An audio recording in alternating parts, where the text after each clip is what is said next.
सोनम वांगचुक जी, जो कि एक एक्टिविस्ट, इन्वायरमेंटलिस्ट और एक इंजीनियर हैं, इन्होंने लद्दाख और हमारे देश को इतने इनोवेशंस दिए हैं जिसके लिए इनको बहुत सारे पुरस्कारों के साथ सम्मानित किया गया है।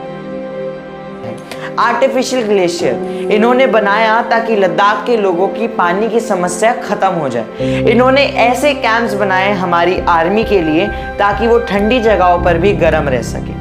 अब आप खुद ही सोचिए, एक ऐसा इंसान जो लोगों के लिए सोचे, जो इन्वायरमेंटलिस्ट हो, जो इंजीनियर हो, यानी बहुत ज़्यादा पढ़ा लिखा हो, वो 21 दिन के लिए हंगर स्ट्राइक पर क्यों बैठेगा।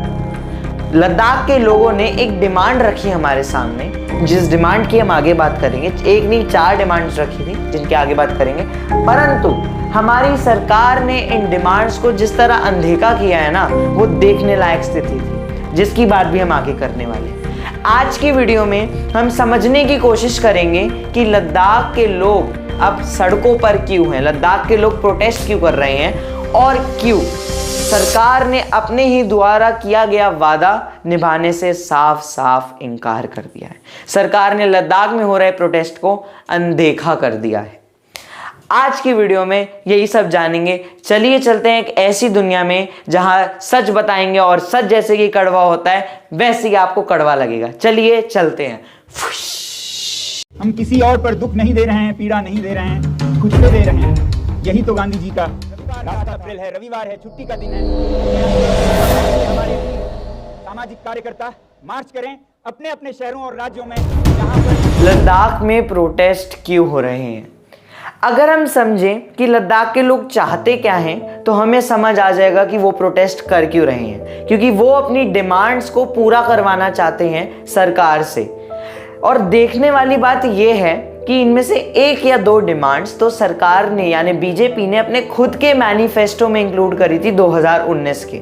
और उस साल के जनरल इलेक्शन से अब एक और जनरल इलेक्शन आ चुके हैं, यानी 5 साल का समय बीत गया। जिस डिमांड के कारण उन्होंने लद्दाख वालों से वोट जीते थे, 6 शेड्यूल के अंदर लद्दाख को डालने के लिए वोट जीते थे, अब वो ही डिमांड उन्होंने 5 साल में भी पूरी नहीं करी। उन्होंने 5 साल में अपने मैनिफेस्टो का वो प्रॉमिस जो कि उन्होंने सबसे टॉप पर लिख रखा था, वो पूरा नहीं करा। इससे हमें समझ आता है कि मत बटोरने के लिए सरकार कहां तक गिर सकती है। मत बटोरने के लिए सरकार कुछ भी कहकर उस चीज को पूरा नहीं करती है। हमारी सरकार हमें बांटना जानती है, परंतु हमारे लिए काम करना नहीं जानती। अब लद्दाख के प्रोटेस्ट्स के कारणों पर आए तो पहला कारण है कि स्टेटहुड, जिसमें उनको अनइक्वल रिप्रेजेंटेशन मिल रही है। पहले क्या होता था, 2019 से पहले जब से आर्टिकल 370 हटा है, जम्मू कश्मीर और लद्दाख एक हुआ करते थे। आपको पता भी होगी ये बात। एक फुल फ्लेज्ड नेशन, एक फुल फ्लेज्ड स्टेट थी। लेकिन 2019 में एक आर्टिकल आता है, उन दोनों को अलग अलग कर दिया जाता है, लद्दाख अलग और जम्मू और कश्मीर अलग।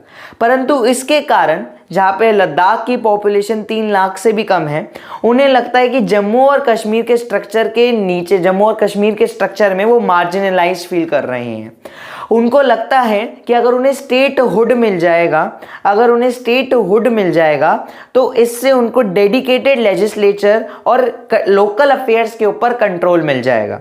स्टडीज ये भी सजेस्ट करती हैं कि स्टेटहुड से उनकी, लद्दाख वालों की इकोनॉमिक ग्रोथ भी बढ़ेगी और स्मॉलर रीजन्स में उनका फायदा भी होगा। ये पॉइंट हमारे को यही बताता है, ये डिमांड इनकी यही बताती है। दूसरी डिमांड 6 शेड्यूल के ऊपर। एक एस्टीमेट बताता है कि लद्दाख की 60% पॉपुलेशन ट्राइबल कम्युनिटीज को बिलोंग करती है। जो 6 शेड्यूल होता है, जो लद्दाख वाले लोग डिमांड कर रहे हैं, ये इंडियन कॉन्स्टिट्यूशन का एक शेड्यूल है जिसके तहत स्पेशल राइट्स और ऑटोनॉमी मिल जाती है ट्राइबल कम्युनिटीज को अदर पार्ट्स ऑफ इंडिया में। इंक्लूजन अंडर दिस शेड्यूल से जो लद्दाखियंस हैं वो ऑटोनॉमस डिस्ट्रिक्ट काउंसिल्स बना पाएंगे और लॉज बना पाएंगे लैंड राइट्स, इनहेरिटेंस और रिसोर्स मैनेजमेंट जैसे लॉज पर। और ये उनके लिए क्रूशियल होगा अपनी कल्चर हेरिटेज और ट्रेडिशनल वेज ऑफ लाइफ को बचाने के लिए। ये डिमांड बीजेपी ने खुद के मैनिफेस्टो में इंक्लूड करी थी 2019 के। the government of India promised us to safeguard this region in the 6th schedule. Here Their promises appeared in their manifestos of re-election in 2019, which re-elected Prime Minister Modi. The political party of Mr. Modi, Bharatiya Janata Party, kept safeguard of Ladakh under 6th schedule in the top 3 promises in the manifesto. परंतु आज कहाँ 2019 और आज कहाँ 2024 आ चुका है, परंतु इस डिमांड को उन्होंने अभी तक पूरा नहीं करा। और ये डिमांड लद्दाख वाले लोगों के लिए बहुत ज़्यादा महत्वपूर्ण है, क्योंकि उनको अगर अपना कल्चर बचाना है, अगर अपनी इकोलॉजी बचानी है, क्योंकि लद्दाख एक इकोलॉजिकल सेंसिटिव जोन है, वहाँ पे हल्की सी भी छेड़छाड़ पहाड़ों के साथ बहुत बुरा अंजाम दे सकती है लद्दाख में रहने वाले लोगों को। वहाँ पे क्लाइमेट चेंज का सबसे ज़्यादा असर हो रहा है, और उसके बाद भी अगर सरकार उन्हें 6th शेड्यूल दे देगी तो सरकार के हाथ से उनकी ज़मीन का अधिकार चला जाएगा। और आप सोचेंगे कि वो क्यों नहीं दे रहे, उन्हें ज़मीन का अधिकार तो उनको मिलना चाहिए, परंतु यहाँ पे सरकार अपने दोस्तों की, अपने घनिष्ठ मित्रों का फ़ायदा करवाना चाहती है। आप सबको पता होगा, जिस केस की मैं बात कर नहीं सकती, तो आप सबको पता होगा कि सरकार अपने दोस्तों को ज़मीन दे देती है ताकि वहाँ पर वो माइनिंग एक्टिविटीज़ कर सके और अपने दोस्तों का फ़ायदा करती है।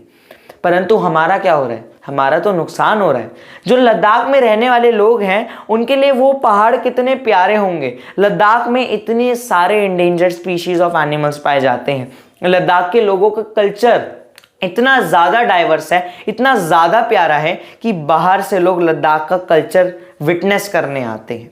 और अगर हमारी सरकार ने उस एरिया को भी खोल दिया माइनिंग एक्टिविटीज़ के लिए, उन कंपनीज को दे दिया माइनिंग करने के लिए, इंडस्ट्रियलाइजेशन करने के लिए, तो शायद जो हाल जोशीमठ का हुआ है उससे भी बदतर हालात लद्दाख आगे चल के फेस कर सकता है।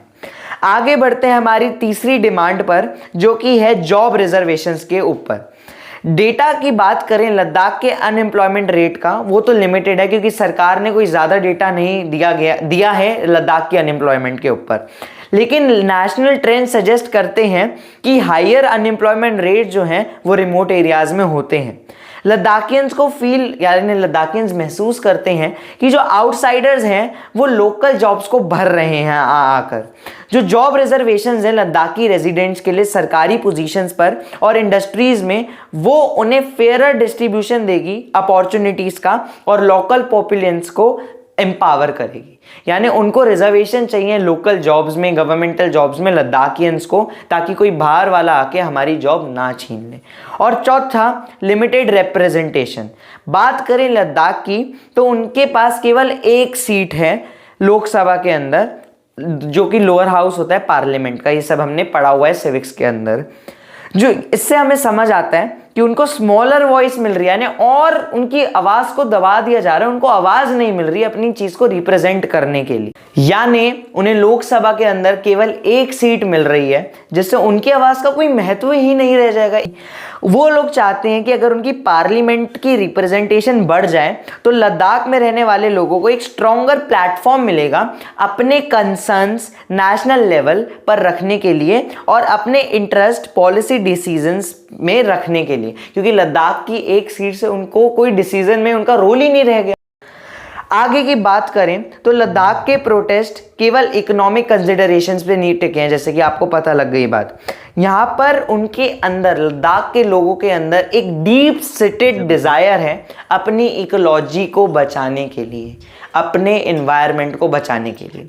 आपको खुद भी ये बात पता है, सरकार को कितना भी इन्वायरमेंटलिस्ट लोग, इन्वायरमेंटल से जो जुड़े होते हैं, इन्वायरमेंट से जो लोग जुड़े होते हैं, वो कितना भी मना कर लें कि यहाँ पर मत बनाओ। जोशीमठ में भी जो केस हुआ था, वहाँ पे भी इन्वायरमेंटलिस्ट ने सरकार को मना करा था कि इतने प्रोजेक्ट्स मत करो, वहाँ की ज़मीन इतनी उस प्रोजेक्ट्स को सह नहीं सकती, परंतु सरकार ने नहीं सुनी और जोशीमठ की दरारें तो आप सबको भी पता होगी।